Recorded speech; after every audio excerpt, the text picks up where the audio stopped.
Sit back and relax for an evening with the Thamesmen.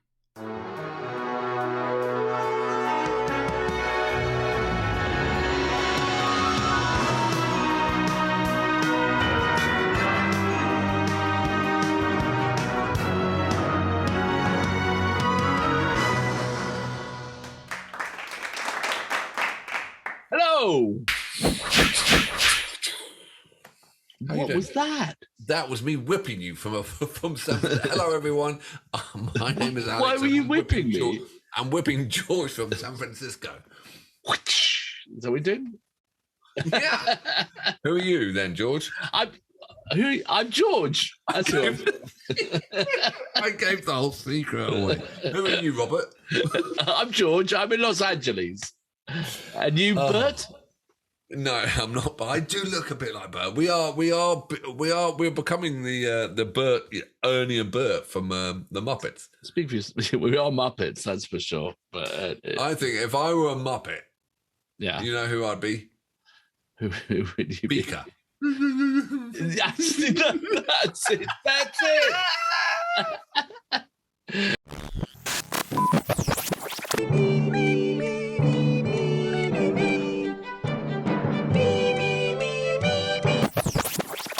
I'll set it up with, if you're a Muppet, who would you be? I know you'd be the piano player.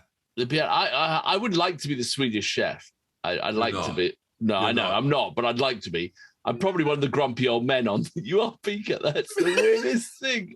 We're gonna have to put up like an image beside it. Anyway, You are the dog. And we do apologise, everyone. We do get waylaid very quickly.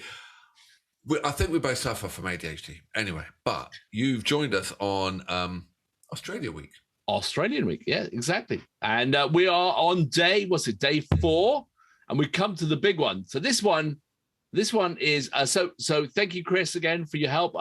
We've enrolled our Australian compadre who has helped us sort of give us a bit of taste of Australian music over the years. The big one today, which I think most of us are going to know, aren't we? You know. We are, but I don't know really much about them. So Inxs, this is called Never Tear Us Apart. When Inxs were big, and they were huge.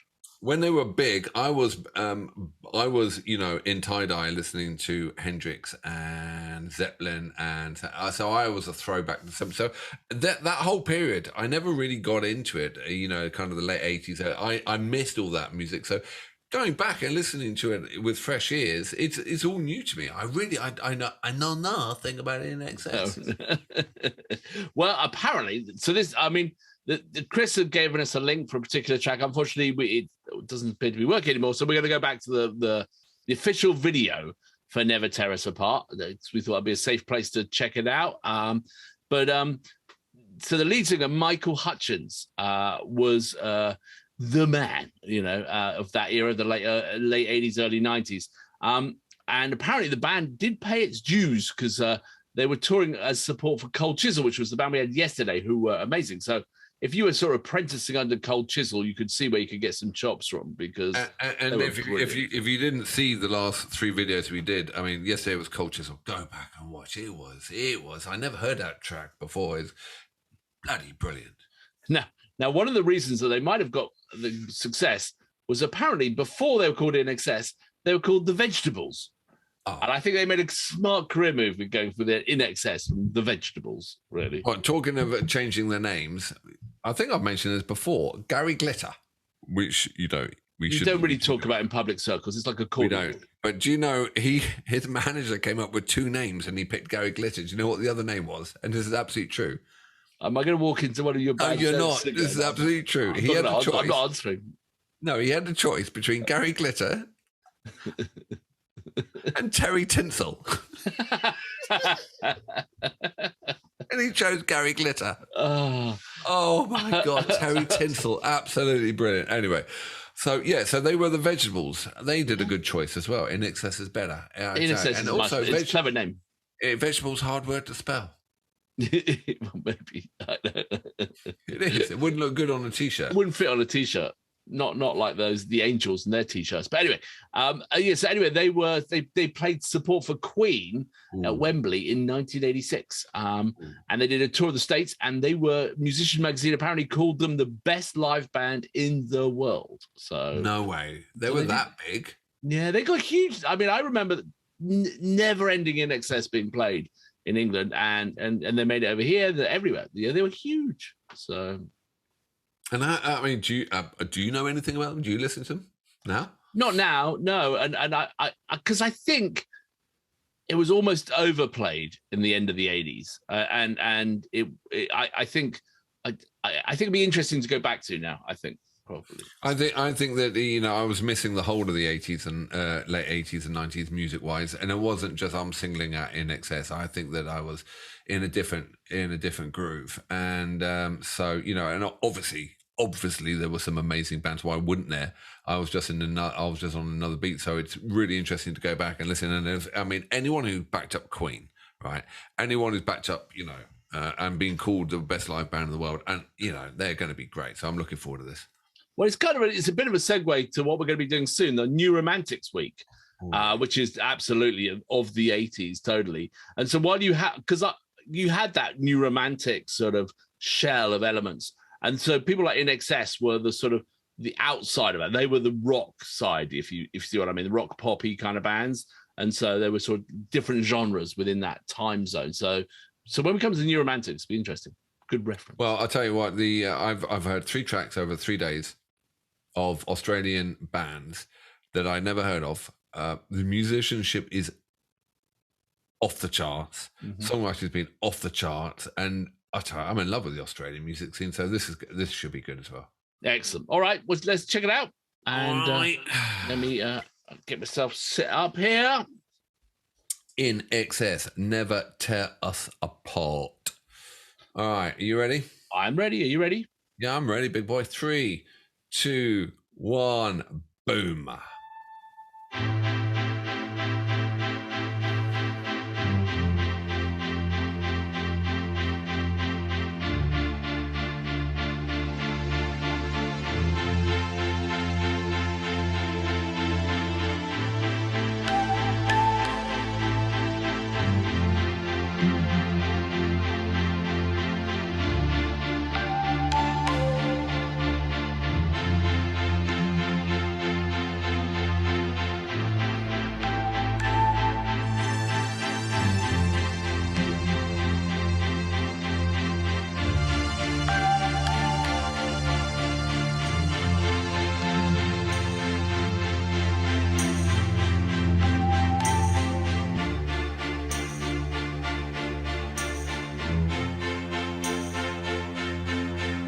Don't ask me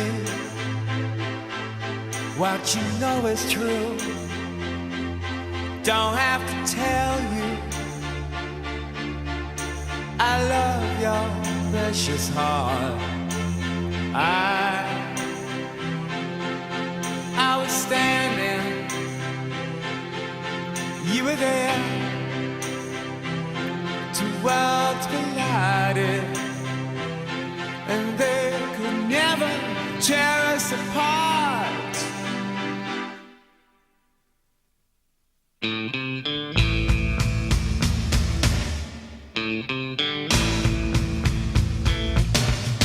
We could live for 1,000 years, but if I hurt you,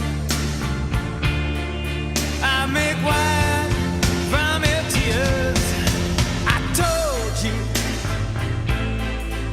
that we could fly, 'cause we all have wings, but some of us don't know why. I was standing, you were there. 2 worlds collided, and they could never, ever tear us apart.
Fade. It's a masterpiece, that track. It's a bloody brilliant track. You can see why it had such huge. I mean, that's the first time I ever listened to it on headphones as well. It's like the layers of all the elements in there. It's a perfect bit of songwriting and a perfect bit of recording, and just beautiful. It's the first time I've given Inxs a chance. Right. So I've always been, too precocious to, you know what I mean? And it's the first time I've actually sat down, like you said, listened on. Oh my God, his voice. He was brilliant, wasn't he? Tragic end, but he was brilliant. Absolutely. Good looking, charismatic, Talent, with a great. Yeah.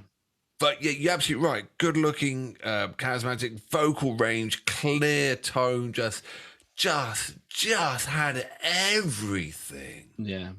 And the songwriting and the texture and all that as well was great, and the recording and the production and that guitar when it comes in with the tremolo on it, it was brilliant.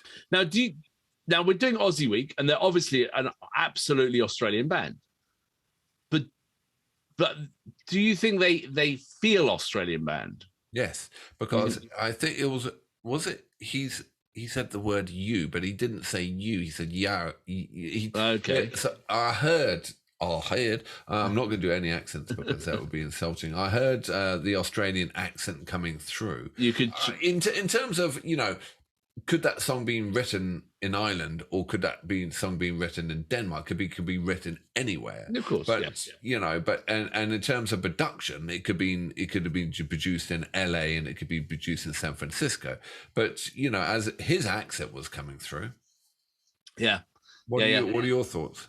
I just think because it was such a worldwide hit, I almost don't think of it as an Australian song, which sounds weird. Because it was, I know they're Australian. I know they're huge, but because it was just sort of everywhere at that time, it was like more of a worldwide hit or more of a worldwide band. I don't know. I don't explain it very well, but it's. That was Australians got to be absolutely proud of that band because they're amazing. So that was 87, right? And around about that, yeah. I think the album was called Kick, was it? I think, if I remember correctly.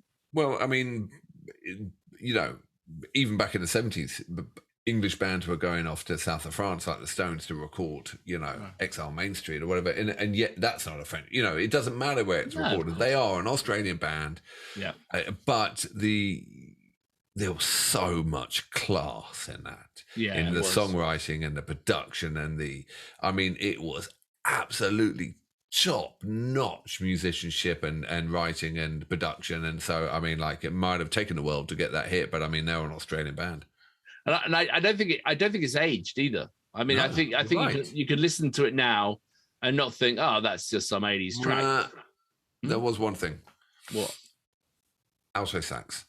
So the 80s had a real fucking raging boner for the alto sax. Yeah, true. It was like, Careless Whispers and then this or whatever. Basically the 80s killed the alto sax. The alto sax has never recovered. It got put away and it's never come out of the cupboard. Well, what about Kenny G? Yeah, that's it. He was in the 80s, right? Kenny G telephoned, the 80s called and wanted Kenny G's hairdo back. Kenny G is huge, though. Is he? Oh, yeah. Like still to this day. I promise everyone here, I'm not doing a fucking Kenny G week. Be careful. No way. It could be like a punishment for something if you you have to do a Kenny G track.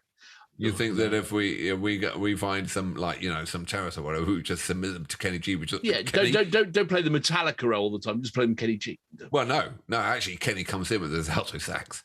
He's actually hired, so he's not on tour anymore. He's just in Guantanamo. He's just just alto sax in them all. Poodle cut alto sax. That's what he needs. Jesus, we're off track again. I'm sorry. Yeah, we're off track again. All right. Well.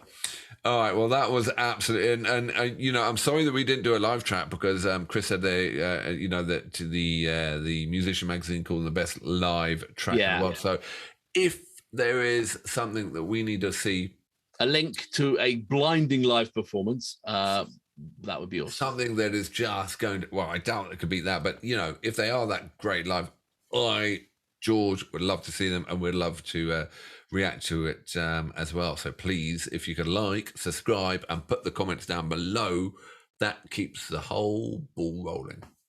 Absolutely. Good. All right. So we got day 5 coming up The last tomorrow. day. And so let's see what the future holds. All right. Be well.